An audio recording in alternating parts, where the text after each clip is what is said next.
Greetings, citizens. Hey you beautiful, creepy little human being, you. Welcome to my channel and welcome to today's Morbid makeup video. I'm so happy we can meet like this. I'm so happy that somehow in all of this craziness today, you and I were able to find each other on this crazy little planet that we call home. My name is Brittany, or BRATTERSTEIN, whichever you prefer, and today we're going to be discussing the suspicious disappearance of 20-year-old Heather Elvis. Are you familiar? If you're not, you're about to get familiar. But before we get started, if you have not yet had the pleasure, please make sure to join the Brat Pack by subscribing and ringing that bell. I put out a new Morbid makeup video every single week, and I would love to hang out with you. Yes, you, specifically you, but I can only do that if you join the Brat Pack and become one of us.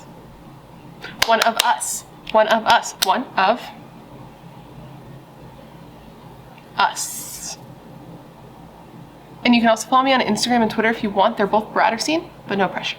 All right, now that I'm done essentially begging you to join my cult, we can go ahead and get into this case. Now, this case is actually a case that was suggested to me by a subscriber named Nicole. Hi, Nicole. Thank you, Nicole. And it is a case that I was like relatively familiar with. I had heard the details in passing, but I had never done a deep dive. And once you do, the details of this case are so frustrating. It does seem that it's so obvious what happened in this case, and even though there is literally like a probable murder right in investigators' faces, no one to this day has been charged. Well, okay, no one has been charged with Heather's murder specifically. With all of that said, today I'm going to tell you all the details so that you can be as frustrated as I am, and while I do, I'm going to be putting on a full face of makeup. Okay, if that's not your thing, that's cool. Thanks for hanging out this long. I hope you find a channel that is in a format that you enjoy more. But if you're kind of on the fence, like, that's a little fucking weird, maybe stick around. You might be surprised by how much you like me and the process.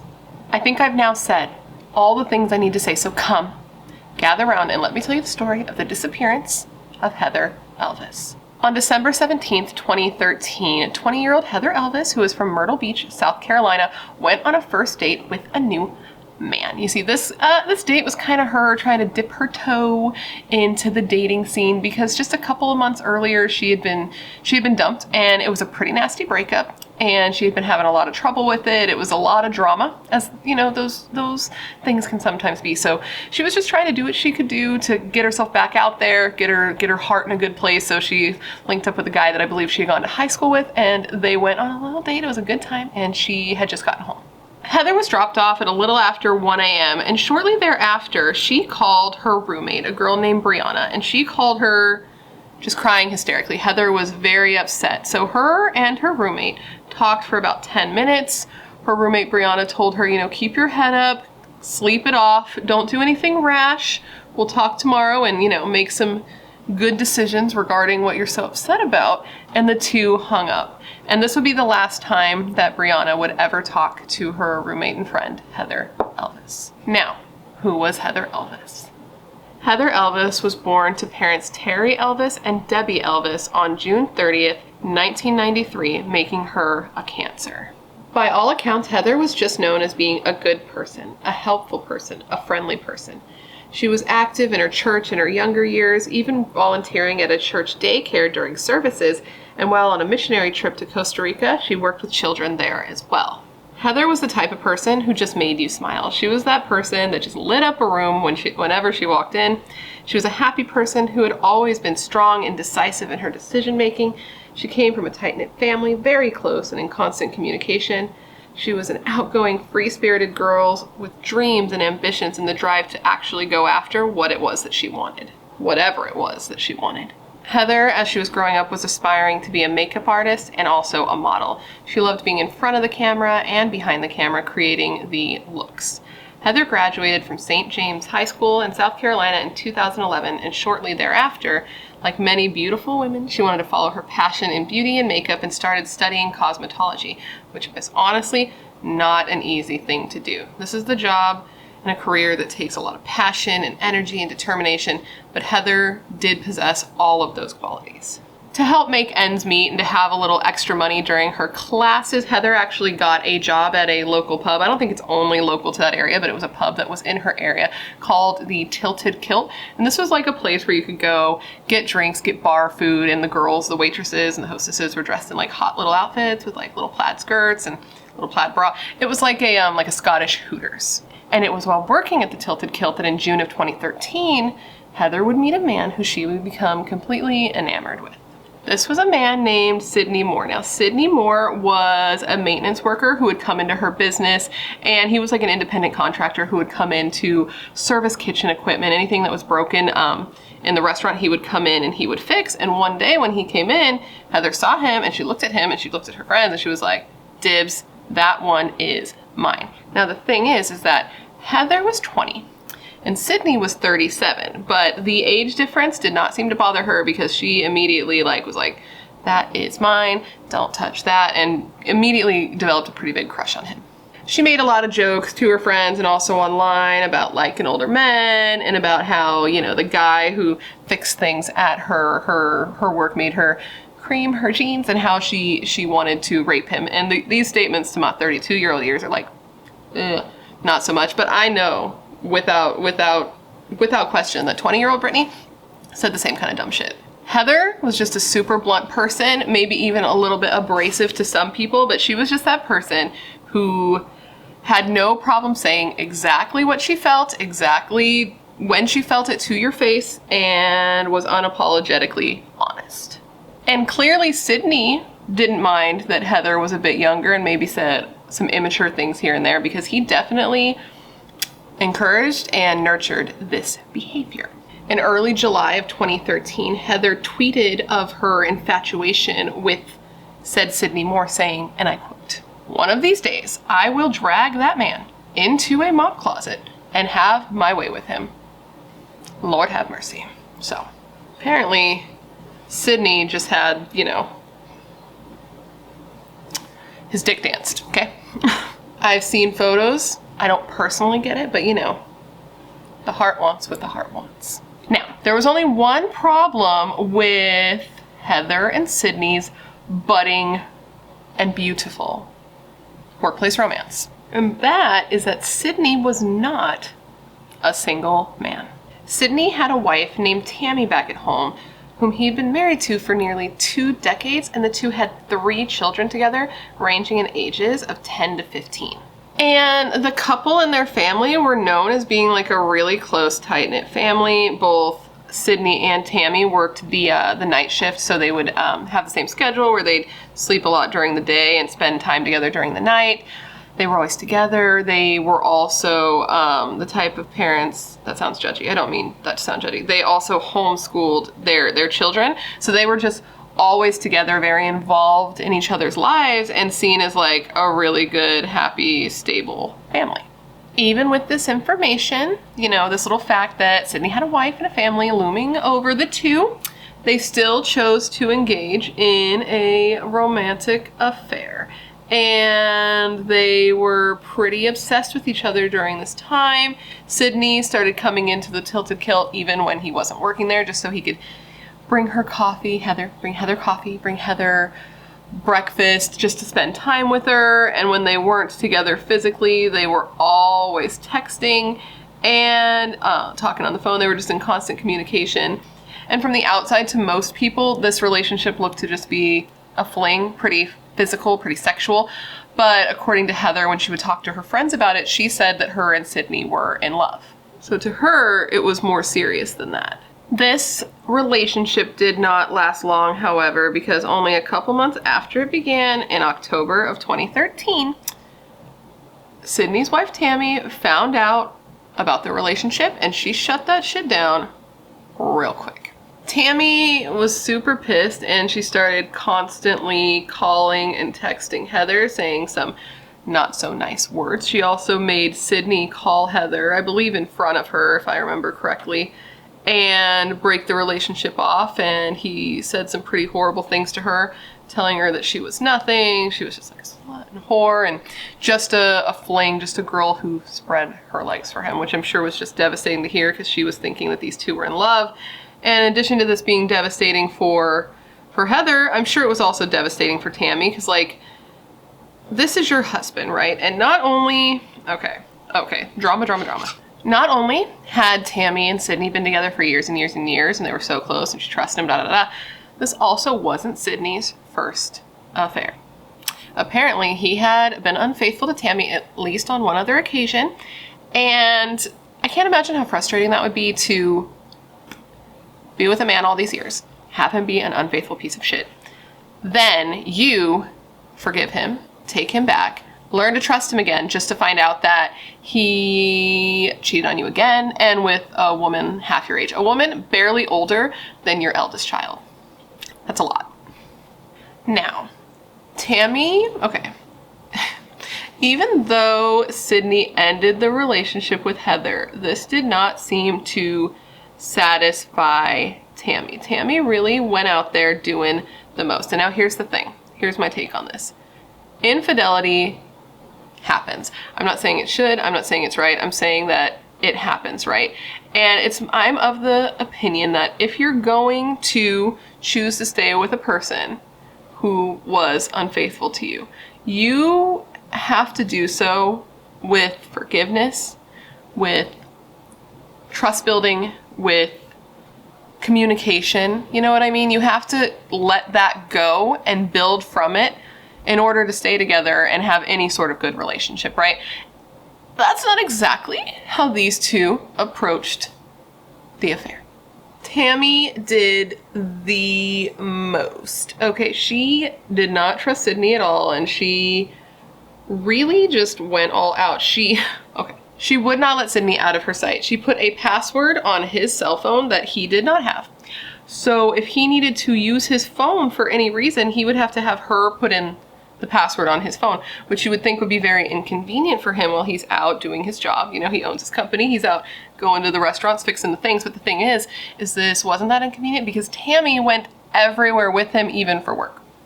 In addition to this, at night, okay, to ensure that Sidney could not leave the house while she was sleeping, and she would handcuff him to their marital bed, which is crazy and also symbolic. And to sort of mark her territory, or to literally, I was gonna say figuratively, but to literally mark her territory, she had Sidney get a tattoo of her name, Tammy, right above his ween. You can't make these things up. And also during the trial, which you can watch some of it on YouTube if you would like to, one of Tammy and Sidney's son's friends testified at trial saying that he heard Tammy tell Sidney, and I quote here loosely, that this wouldn't be happening if you hadn't went around messing with that girl, and she was referring to the tattoo. So now things were pretty rough for Heather initially when the relationship first ended with Sidney, because like she really liked him, you know, she thought that they had something special. She thought that this was like something more than apparently he thought it was, and to have it end so abruptly and for him to be such a dick about it, and then for him to tell her that she was like nothing, and then to have his wife like freaking harassing her, calling her over and over. This was just like a really difficult time for Heather and in Heather's life, and at such a young age. It just got Heather pretty down. And plus she was like legitimately scared of Tammy, because Tammy was harassing her. She was texting her over and over saying things like, "Hey, sweetie, you want to meet the missus now?" Which was meant to be like, you know, like, let's fight. And to continue threatening her, she would text her like, "Oh, someone's going to get a beat down." And she would tell her like that she was even going to kill Sidney. She was just being a lot. And then she would even send videos and photos of her, Tammy, and Sidney in like sexual acts. She was just doing a lot. And at one point, Heather was just like, "Bro, please, can you just stop? Like, I don't want him. You won. You got him. Take him. Have him. I don't care. Just please leave me alone." And eventually, Tammy did stop texting Heather. In September of 2013, Heather tweeted of her relationship with Sidney, or at least it's believed that it's of her relationship with Sidney. It seems to, you know, correlate in timing and everything. And she tweeted, and I quote, "Once upon a time, an angel and a devil fell in love. It did not end well." Shortly after this, Sidney and Tammy actually went on a cross-country family road trip to sort of try to rekindle their relationship, try to heal from the infidelity. And of course, Heather heard about this, and it was hard for her. It was hard for her to accept that it was over, that he was moving on past her and staying with his wife. And she took this time, though, as an opportunity to rebuild, to try to like get everything back on track, to try to get happy again, and could now do so without the harassment from Tammy, because they were gone and they were distracted for one moment, not thinking about Heather. By December, this seemed to be really effective. She seemed to be doing a lot better. She seemed to have been over Sidney. She hadn't called him in ages. She was back hanging out with her friends, starting to date. She was just like getting on with her life, being like a normal 20-year-old single lady. So now we're back in December. We're back to the night that Heather disappeared. So as I said before, she had gone out on a first date with a guy that she knew from high school, and it seemed to have gone pretty well. The two went to dinner, and then they went to a parking lot where he let her practice driving his truck so that she could learn to drive stick shift.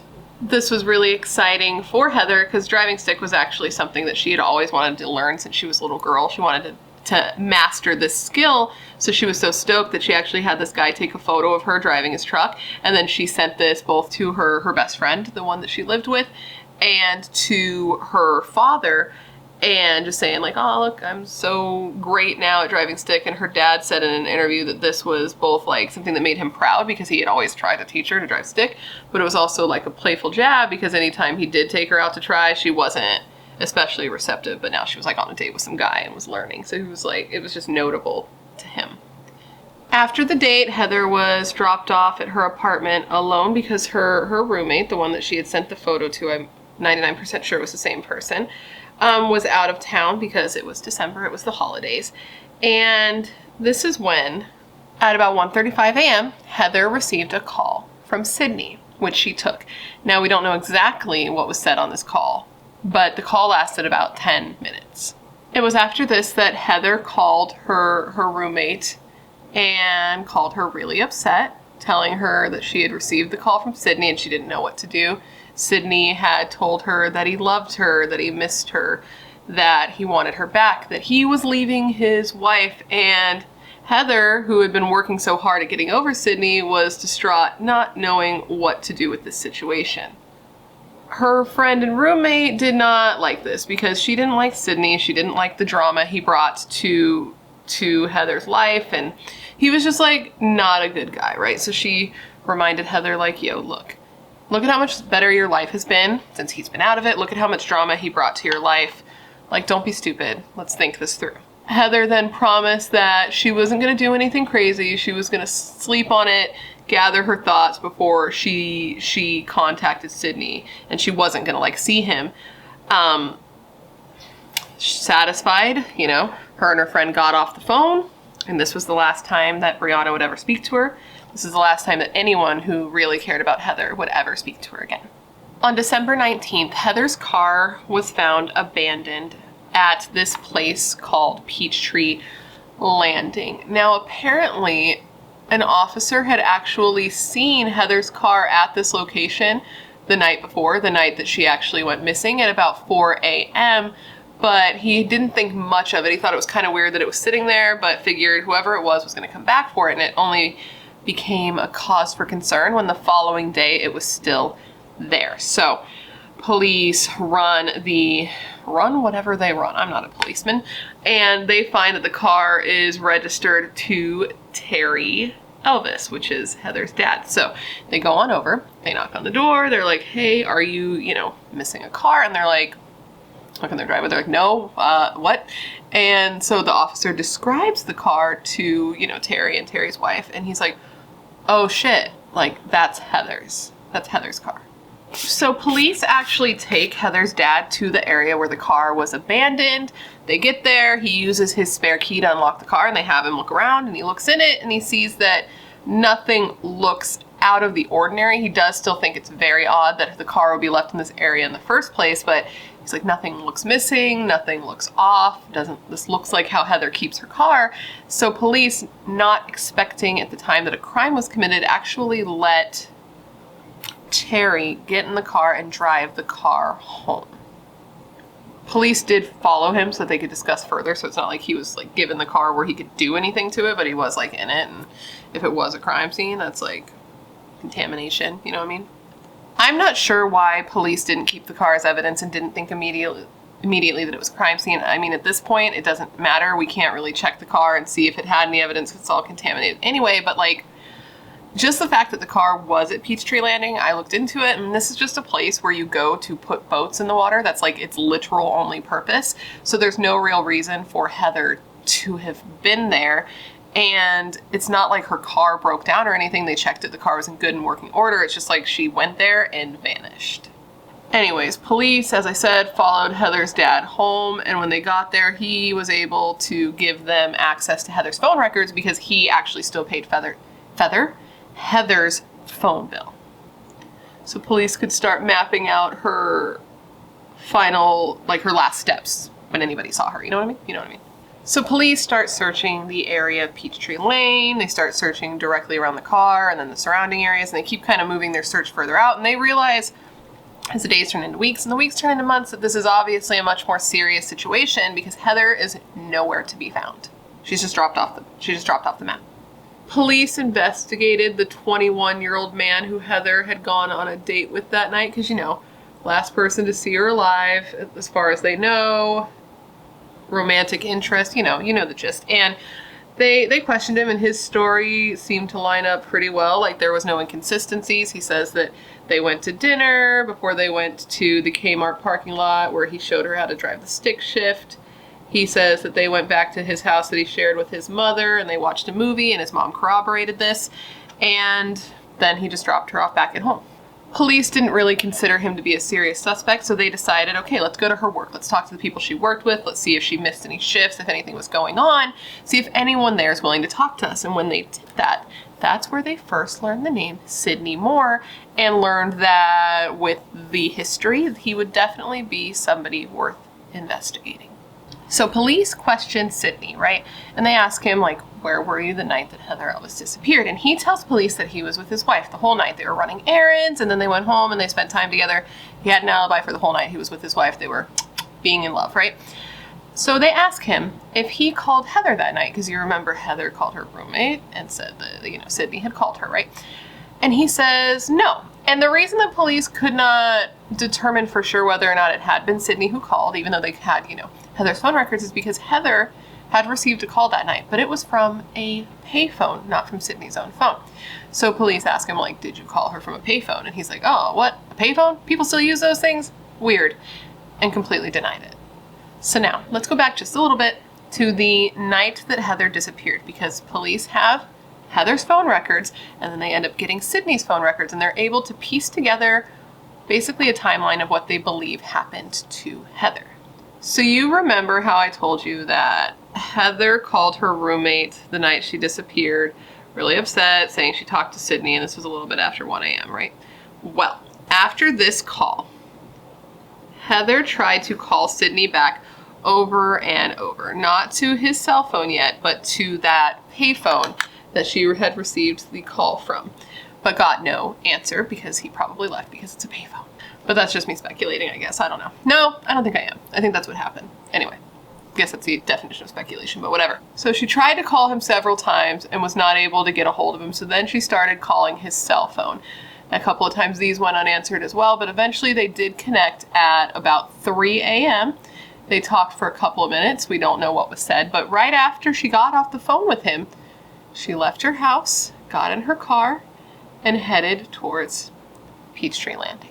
Now, I just realized that I don't think I've even told you what Peachtree Landing is. Peachtree Landing is a small rural boat landing that's set on an undeveloped area of the Waccamaw River. So that's where she headed off into the night after talking to Sidney Moore. She does appear to have made it to Peachtree Landing according to her cell phone records. Shortly after this, a vehicle that matches the vehicle that Sidney Moore drove. It was a black F-150 truck, I believe. I don't know a lot about cars, but I'm pretty sure that's what it was. A neighbor's surveillance camera sees a car that resembles Sidney's leaving from the direction of Sidney's house, headed towards Peachtree Landing. I do not believe there was any cell records to show that it was actually him, just for, you know, clarity. Because, you know, there's a good chance that his cell phone was turned off or left at home because, you know, we find later that some efforts were taken to conceal some information here, but either way, just a thought. And also, from what I remember, I watched a documentary on this, from what I remember hearing, I'm pretty sure there were no other trucks like that in that area. Like, no one who lived over there owned a truck like that except for Sidney and his wife. Anyways, shortly after seeing this truck drive over to Peachtree Landing area, Heather's phone, that's it. It goes dark. Whether it's died or it was turned off, probably turned off. There was no more data coming from Heather's phone ever again after that. Shortly after Heather's phone goes dark, the truck that had been seen going from Sidney's area to Peachtree Landing was then seen leaving Peachtree Landing, heading back towards the area of Sidney's home. Now, apparently this all happened very quickly, according to the cameras and the timeline. The truck appeared on camera to be driving the speed limit, so what would have had to have happened here if it was Sidney who picked up Heather was that he got there, was like, hey, come on, let's go. She immediately jumped in his car and they immediately drove off, heading back towards his house because everything happened incredibly quickly. Back to when Sidney's being questioned by police. They ask him if it was him who made this phone call from the payphone, and he flat out denies it. But police are not dumb. They had already looked into the surveillance videos and had already seen that, yes, Sidney, it was you making the call to Heather on this payphone. So you're lying, bro. Why would you do that? It's a weird thing to do if you are not innocent, if you are not guilty of doing something. Police were actually able to determine that not only was Sidney there while that phone call was being made, like he was seen on camera making the call from the payphone, but according to their cell phone records, Tammy was there also. Tammy and him drove up together. They parked, he got out, he ran over, he made the phone call. So she was there as well, which is a little bit odd. And after he was confronted with the evidence that, like, yo, we know that it was you, he was like, okay, yes, I called her, but I was just telling her to leave me and my family alone. Even though at this point, she had been leaving you and your family alone, she hadn't contacted him in quite some time, so that didn't really seem to make sense. But this is what he was saying upon being confronted with being a liar. It took until February of the following year for a search warrant to be requested and signed off by a judge for the police to search the home that Sidney shared with his wife and children. And once it was signed off and they went and searched that house, they definitely found some stuff that kind of got their laser beams. It piqued their interest and it made them think that they were definitely on the right track, is what I was trying to say, but I forgot how to speak English, so.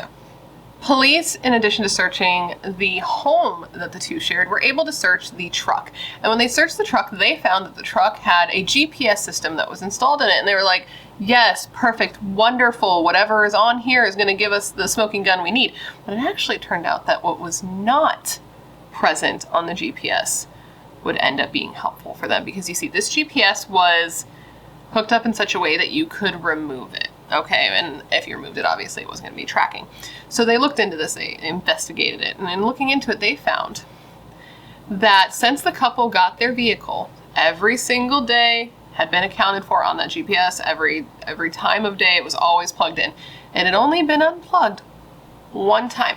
And when you unplug it, it's not like something you could do on accident. When you did it, like the screen's lit up with like things letting you know, like, hey, it's not working, it's not working. It was like a fasten your seatbelt thing. Like, it's very clear. So you would have done this on purpose or known that it was happening. And when they looked into it, the only time that was unaccounted for was the time that Heather Elvis went missing. That same day, Sidney was arrested. But not just Sidney. Sidney and his wife Tammy were arrested, and they were both charged with the kidnapping and murder of Heather Elvis. Now, I had to look into this because I was like, kidnapping, it's a bit weird, but apparently in South Carolina, for something to be considered kidnapping, it's not just forcibly moving one person from one place to another place. Apparently, if you employ a decoy to get somebody out of the house, that could get you charged with kidnapping. And by Sidney calling Heather to lure her out of the house and into a trap, in order to get her away, that was considered kidnapping. Both Tammy and Sidney were held in jail without bond for 12 months, and then for some reason after that period of time, the judge decided to give them bond of $100,000 apiece, which they both did post, and then they were able to be released until their trials were heard, but they had to wear ankle monitors. Now, get this is absolutely crazy to me.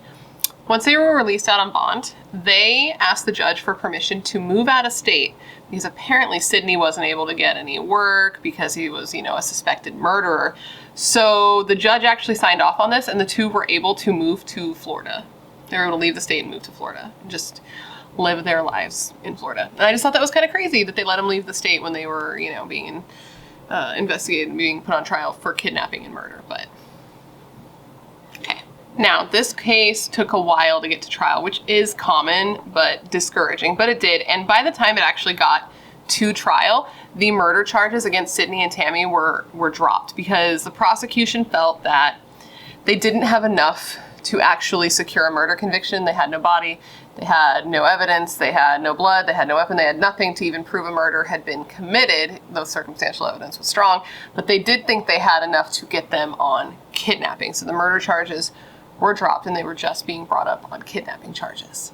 In June of 2016, so 2.5 years after Heather Elvis went missing, Sidney's trial began. And it was while at Sidney's trial that a bomb was dropped that could definitely help prove motive in this case. You see, here's what happened.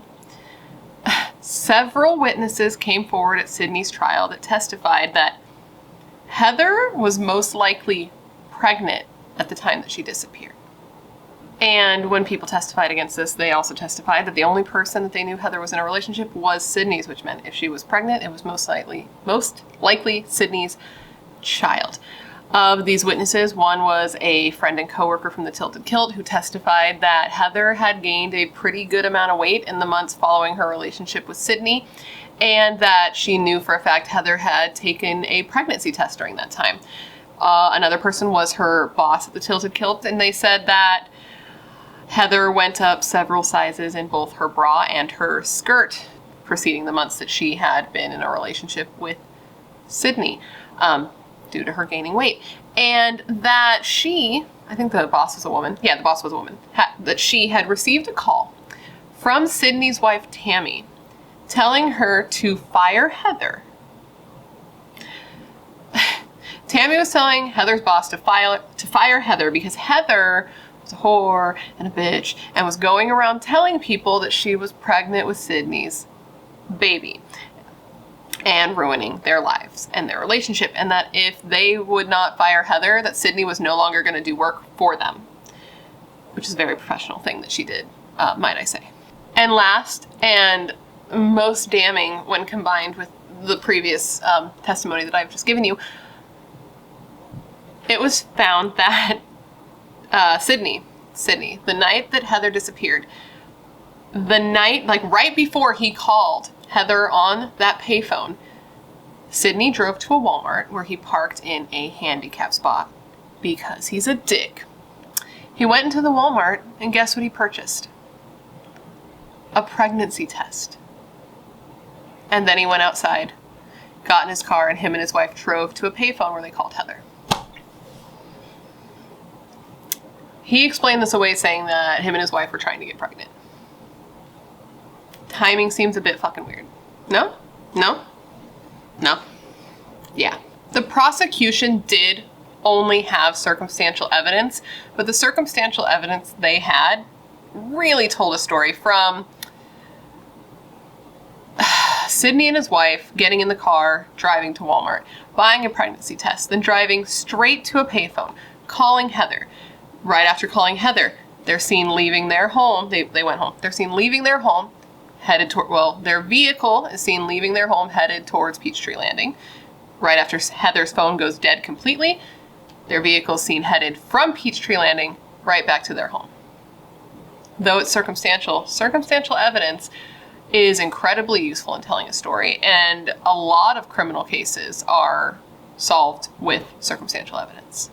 And when you consider what he bought at Walmart and the fact that a lot of people thought that Heather was pregnant, it definitely helps provide a motive. And you don't actually need a motive in criminal cases. I don't know if everybody knows that. That's not one of the things that you need to prove in order to convict somebody. But with a jury, it definitely helps to know why. Though Heather's family and the prosecution believed that they had a slam dunk of a case, Sidney's trial actually ended up having a hung jury where 10 people thought he was guilty, even without a body. They thought he was guilty, but 2 people were not sure. So it was a mistrial and he would have to be retried. He did, however, get brought up on charges for obstruction of justice because of him lying to police in the first place and saying that he hadn't talked to Heather on the payphone, which he ended up getting 10 years for. The jury only deliberated for like 1 hour on that. They came out and they gave him 10 years, so he still went to jail. So Tammy's trial was next and it was set to begin in October of 2018, but the prosecution was worried that they weren't going to get a conviction on Tammy because they hadn't gotten a conviction on Sidney, and there was a clear link between Sidney and Heather, but not really so much of a link between Heather and Tammy. And they also really wanted a conviction on Tammy, among other reasons, because they believed that if Tammy was found guilty for this, it would be a lot easier when retrying Sidney for this crime. So at this point, they decided to sort of like broaden their timeline with police. And instead of just looking at the night that Heather disappeared, they started looking at the weeks and the months leading up to it. And they found through GPS records, through phone records, that Tammy and Sidney had actually been stalking Heather prior to her disappearance. Like for a while. They started in November. They started following her around everywhere without her knowing. This is when they were also able to determine through the phone records that Tammy was with Sidney the night that Heather disappeared. So from all of this, they were able to add conspiracy to commit kidnapping to Tammy's charges in addition with just kidnapping itself. So they had double on her. They had extra stuff on her. And I think they were able to put conspiracy on Sidney when they retried him as well, actually. Tammy chose to testify at her own trial, and Heather's father said that every time he heard Tammy use his daughter's name, it was like he was being stabbed in the chest. Tammy smiled and tried to seem charming up on a stage, which just seemed incredibly off-putting. And when she was asked if she kidnapped Heather, if she knew who did, or if she knew if it even happened, she kept like looking away while answering these questions. She'd look completely over here, like the attorney was here. He'd ask the question, and she'd look over here while answering, saying no to all of them, and only look back at them once those questions were done. In the end, after 4 hours of deliberation, Tammy was found guilty of the kidnapping of Heather Elvis and given 30 years in prison for the crime. So while all of this is happening, Sidney has been in jail all this time, serving his 10 years for obstruction of justice. And in 2019, his second trial for the kidnapping of Heather Elvis began, because remember, his first one ended in a mistrial. During this trial, even more damning evidence came out about the couple. You see, within a couple of days after Heather went missing on December 22nd, there is footage that shows Sidney and Tammy deep cleaning their truck. The same truck that was seen on surveillance going to and from Peachtree Landing. And not just like light cleaning, like deep cleaning. Like they really went in for hours cleaning this truck, and they took special care on the front passenger side of the vehicle. If that isn't weird enough, after they finished cleaning the vehicle, they took the cleaning supplies, like the rags and stuff, and they put them in a pile and they set them on fire, which is a totally normal thing to do. In addition to that, they had a new witness to testify against Sidney at his trial this time. This was a man named Donald. Now, Donald at the time of his testimony was an inmate. He was in prison, and he had been in jail, in and out for burglary and for drugs. But at the time that Heather went missing, he was out of jail, and he gave some pretty shocking testimony against Sidney at his trial. So Donald was Tammy's cousin, by the way. I don't think I mentioned that. Donald was Tammy's cousin. He said that back in 2014, after Heather had gone missing, Sidney had shown him a really eerie photo on his cell phone. He said that it was a photo of Heather Elvis, that she clearly was not taking this photo voluntarily, that she appeared to be dead, and that she had blood on her shirt and cuts on her face.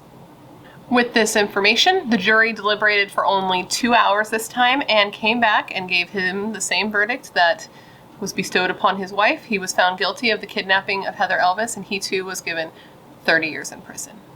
And sadly, that is where we're left. Neither Tammy nor Sidney have given any additional information, and they both say that there is no additional information for them to give.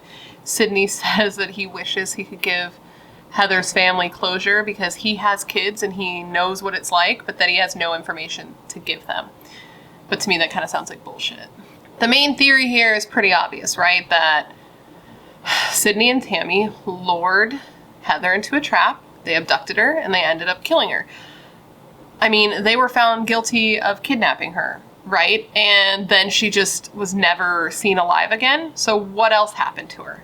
The two took the time to follow her, to stalk her. Tammy harassed her. She was pissed. And you know what?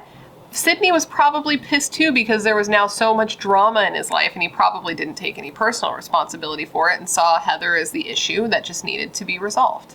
And man, if Heather was pregnant, that just adds a whole new level to this because, like, maybe you can forgive your partner for cheating because you guys can just forget about this person, move on with your life. But if Heather was pregnant, Heather would always be in their life to some extent because she'd have his child, and that just might have been more than the two thought they could overcome. And like, I do understand that it's hard to solve and prove a murder with no body, but truly, what else could have happened? It seems so obvious and so right in your face, but yet nothing's being done, and that's really frustrating. People are definitely holding out hope that once Sidney and Tammy exhaust their appeals, that with the realization that 30 years is a long ass time and them having some space between the two of them, that maybe they'll turn on each other to try to get a plea deal, or not a plea deal, but try to get a deal to get out of prison sooner so that they can go on with their lives and be with their kids. But that's like the only thing that I could see bringing closure to this case, unless they find Heather's body, I don't really see how else it can move forward, and that's just got to be very difficult for her family to know. But anyways, guys, that completes this video. I hope you found it interesting and informative, and it gave you all the information you'd want when looking into this case. Nicole, I hope it was what you wanted, because it's definitely a case worth talking about and worth remembering. And of course, I just want to thank you for hanging out and talking about Heather with me today and remembering her story and keeping her image in your head, because she is technically a missing person, so seeing her is useful in that way. But her story is so unbelievably sad, and it still has no ending, and I can't imagine how just devastating that is for her family, because even though they've got to know, I know her dad has said that he doesn't believe she's alive. I don't believe she's alive either. You still have to hold out that hope that maybe she is, because you don't know for sure, and that's got to just be so fucking exhausting. And then for Heather, it's just so fucking sad for her, man. Like, she was so young, and I know there's people who are gonna be like, well, she shouldn't have been messing with a married man. That's misdirected anger. You know what I mean? I understand what you're saying. Just kind of like, oh my gosh, now I can get on a whole tangent about this, but like, okay, whenever there's like, I see this so much that when a man cheats on his partner, the partner's like, oh, I'm gonna beat that girl's ass. And that's so misdirected anger. Like, of course, there's girl code. Heather should not have done that. But with that said, and this goes for like all relationships if your partner is unfaithful, in my opinion, if this person who your partner cheated with isn't like a friend, a relative, if this is not a person who you know, your anger should not be directed at them. It should be directed at your partner solely, because this girl didn't owe you anything. This girl did not owe Tammy loyalty. The person who did was Sidney. He's the one who promised to be faithful and to love her and to be only with her, and he's the one who stepped out on his wife. Heather didn't know Tammy. I'm not saying what she did was right. I'm just saying I don't want to hear anything negative. And I'm getting out on a thing because I do get off on a thing. I hate that. I hate when people are mad at the wrong person when it comes to affairs. Like, be mad at your partner, the person who promised to not do this, not at somebody who doesn't know you and owes you nothing. But that's just what I'm saying. And then, man, and then I think if like Heather was actually pregnant, it's just too much to really think about, actually. So anyways, please let me know down below of any cases you would like to see me cover, because as this case indicates, if you leave a suggestion, I add it to my list. I put your name next to it to give you a shout out, because I know you're good. You're good. You're filled with good taste and good ideas, otherwise you would not be here. If you haven't already, please don't forget to join the Brat Pack by subscribing and ringing that bell. I put out a new video every single week and I would love to hang out with you. Yes, you specifically, you. And if you want to hang out more consistently, all my social media is linked down below. I have an Instagram, I have a Twitter, I have a Facebook page, and I have a Facebook group, and I'm always trying to respond to people on there. I'm best on Instagram and Twitter, but you can try it wherever you want. And then I also list like all the makeup I use, the nail polish, the earrings, for your pleasure in case you want to know how to get this bomb-ass orange nail polish.